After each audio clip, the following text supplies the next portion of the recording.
Un nou projecte premiat per les beques Agita s'ha materialitzat i es pot veure al Museu de l'Empordà de Figueres. Es tracta d'Història de les individualitats, un assaig visual i creatiu a partir dels records que contenen les filmacions amateurs cedides per gent de Figueres.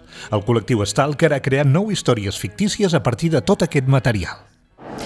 La idea bàsicament ha estat la feina de buscar material audiovisual amateur de gent de Figueres que ens ha deixat voluntàriament tot aquest material seu, personal i íntim, i a partir d'aquí, un cop visionat, el que hem fet ha estat començar a pensar diferents històries, diferents interpretacions, barrejant tot el material i donant-li un sentit nou. Jo hem fet ficcions i hem fet documentals que filmava jo, tallar és molt més complicat. Aquí el material no era meu i per tant realment em desprenia de tot el caire personal que hi podia haver i era un muntatge molt còmode i molt agraït, és realment molt divertit tenir tant de material i pensar lliurement històries per fer aquesta exposició.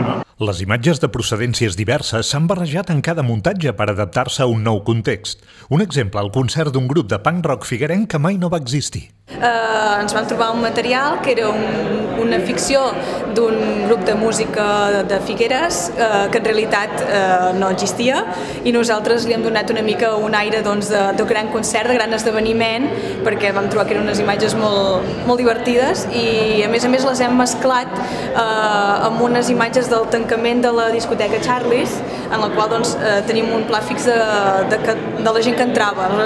Una mica aquí hi ha la ficció dels assistents a un concert que realment no es va portar a terme.